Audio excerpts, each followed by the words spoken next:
Smashing Pumpkins, Bodies, Guitar Tabs, and Guitar Lesson. I'll play through all the different sections right at the start here. After that, I'll go back through, explain everything that's going on. Before we get into the lesson, please hit that subscription button. It gives me a clear signal to know that you enjoy this video and you'd like me to do some more just like it. And without further wait, let's get on into this.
Okay, special note here, this is drop D tuning we're using, so D, A, D, G, B, E.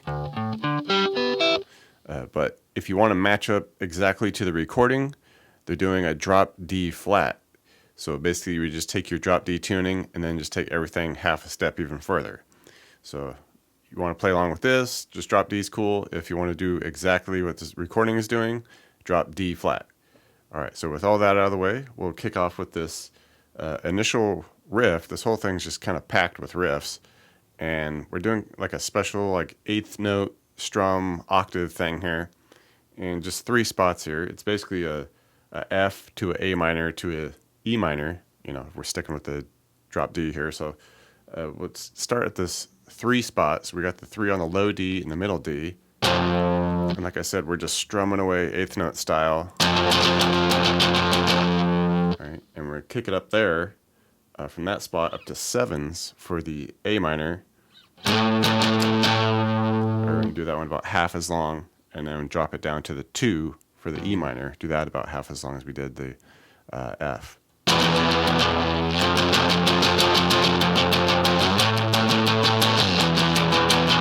Alright, we're just muting every other string. And over the top of that intro, there's another guitar that's just doing a same kind of strum at a different spot. It's just hanging out at the 12 on the A and the 14 on the G, just strumming that out.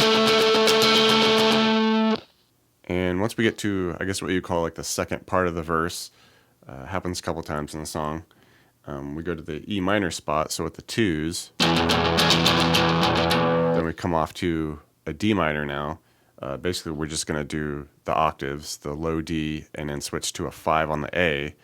It makes it a little easier than just having the hit opens, I guess, but you could do that too, but I think it's nicer just to come up to the 5 on the A with the low D, because we're going to immediately go back to the 5s now for the G, so we just hang out on the 5s.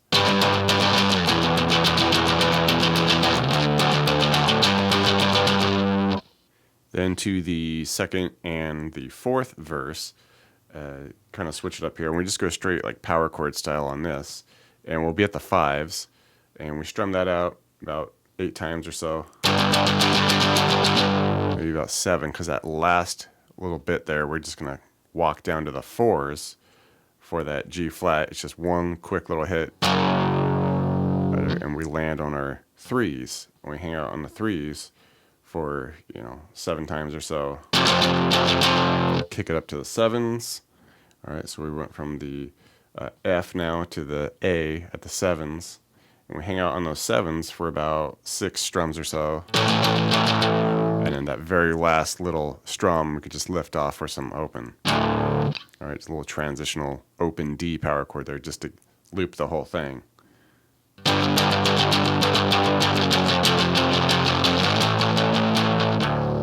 right, right back into it. And to what I would say was the chorus now, because he's saying the title of the song here repeatedly. So I would say this is the chorus.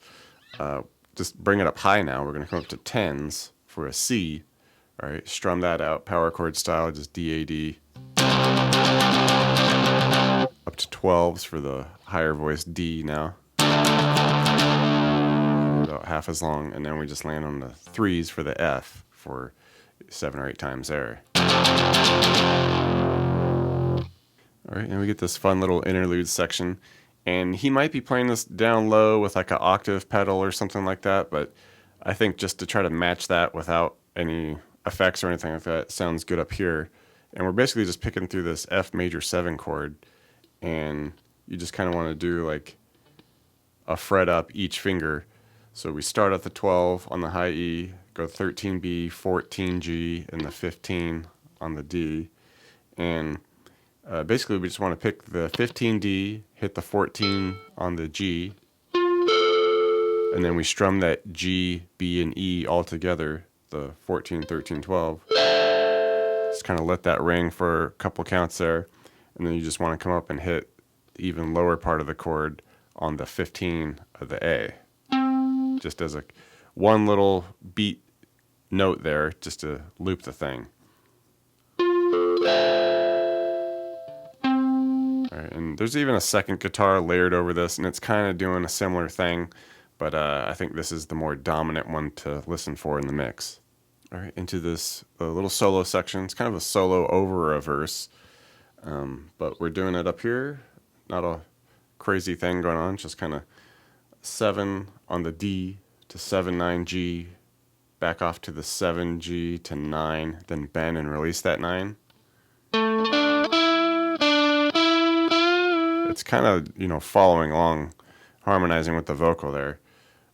So we do that the first time. Second time, we kind of do twice. All right, we do almost the same deal, 7D, 7 to 9 on the G, but then we bend that 9, give it a slow release, back off to the 7 to 9.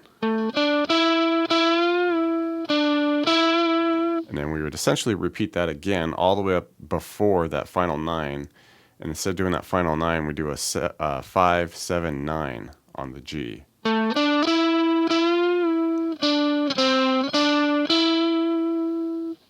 right, and then we would just basically repeat some of the previous sections, but at the very end, we just hit a big, low open D power chord and just let it ring.